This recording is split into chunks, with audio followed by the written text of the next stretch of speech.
Buenas tardes, profesor Edith. El tema que vamos a desarrollar el día de hoy tiene como título Jesús, Hijo de Dios y en la fe en Él. Y consta de 3 partes. Primera parte. Avances encontrados en la confesión de fe en Jesús y sus formulaciones, los cuales lo podemos observar en la presente cartelera, en donde podemos ver como título Confesión Fe en Jesús.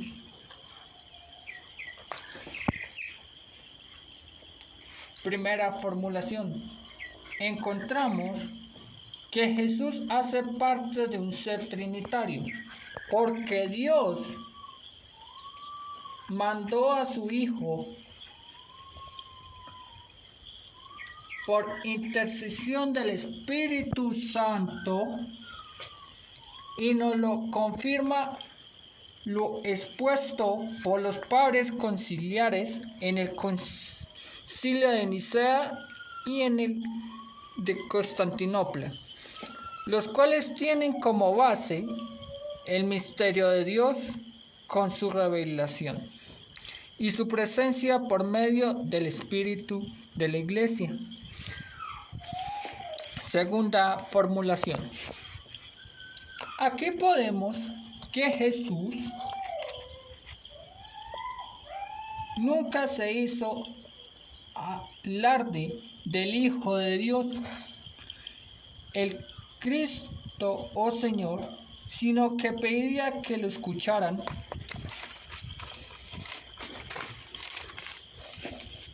Su mensaje, el cual estaba dirigido exclusivamente a los pobres y a los enfermos. La tercera formulación. Aquí podemos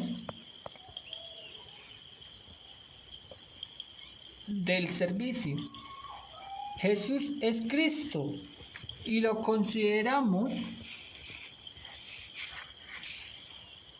el Mesías enviado de Dios, como nos lo redacta desde el Antiguo Testamento, y se considera como promotor de la acción salvífica de Dios Padre. Cuarta formulación.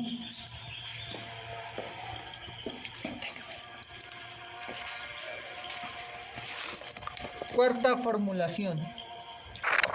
Nos confiesa que Jesús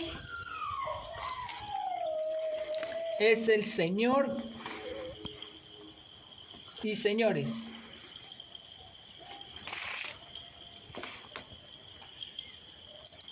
Para la gloria de Dios Padre,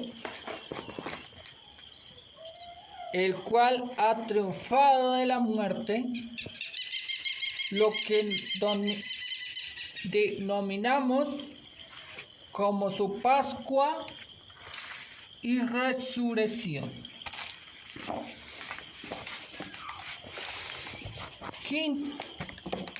Quinta formulación. Aquí podemos ver que Jesús es el Hijo de Dios. También lo podemos decir que es el Cristo, Hijo de Dios, como nos lo narran los evangelios.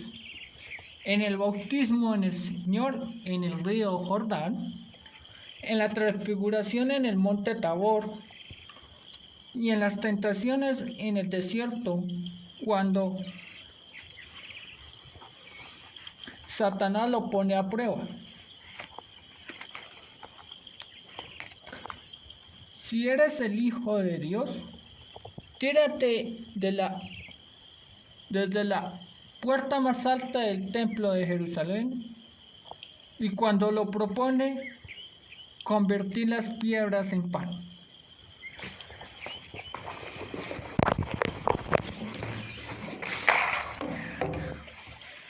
Como en segunda parte, les voy a exponer en forma directa el porqué del mensaje de Jesús no queda anclado en el pasado, sino que se actualiza y a la vez Él nos expresa que Dios así da sentido a su seguimiento, el cual es expresado cronológicamente. Podemos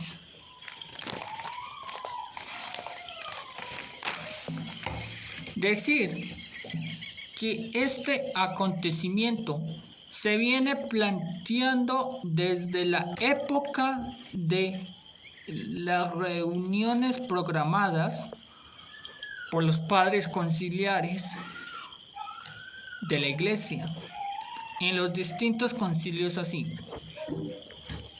en el concilio de Nicea, que Él es Dios, hombre, o sea, uno solo. En el concilio de Éfeso es un solo Señor e Hijo de la Virgen María, por lo que se dice que en este concilio se expuso el dogma de la Inmaculada Virgen María. En el concilio de Calcedonia tiene como base de ser trinitario y Él ocupa el segundo lugar, o sea, es el Hijo. En el concilio de Constantinopla se nos muestra como Jesús Salvador, al que debemos los hombres respeto y fidelidad a través de la fe que le tenemos. Más tarde, en la época de la Edad Media, donde la religión tuvo más auge en la historia, lo debemos más la Trinidad Divina, o sea, Padre, Hijo y Espíritu Santo, partiendo del dogma que nos expone dos grandes verdades, la natural y la sobrenatural. La natural, la cual es conocida por la razón, teniendo como base la filosofía, donde se expresa su existencia de naturaleza y percepción bajo el contexto de una alma libre e inmortal. Sobrenatural es algo incansable al hombre y a lo que no puede llegar por sí mismo. Por citar algunos ejemplos, la encarnación del Hijo de Dios, la Santísima Trinidad, la rendición y los demás ministerios. Durante la época del Renacimiento se rechazó el dogma religioso y la reivindicación del pensamiento racional, promoviendo por lo tanto el uso de la razón por encima de la religión y impulsó de las demás ciencias. En el siglo XIX denunciaba la falsa libertad de ciencia que pretende ser la solución a todas cuestiones, donde se hacía una lectura e interpretación literal de la Biblia, cosa que la Iglesia afianza con el poder institucional, creando el dogma de la infalibilidad papal. A pesar de que durante el pontificado de León XIII se pierden los cimientos de fe. En el siglo XX, la exégesis se vuelve a surgir como en los primeros siglos y toma como base los evangelios, los cuales nos reflejan las tradiciones y el desarrollo dogmático de la iglesia primitiva. Tercera parte. Destacamos el significado salvífico de la acción reveladora de Jesús y su capacidad para comunicarse como el ser humano. Porque se puede decir que Jesús se nos revela como el único Hijo enviado por el Padre y a la vez nos manifiesta la revelación filial, la relación filial de Jesús con el Padre. También nos anuncia el reino de Dios, donde nos presenta como persona, mostrándonos sus actos y sus palabras, para que el mundo sea reconciliado y renovado libremente.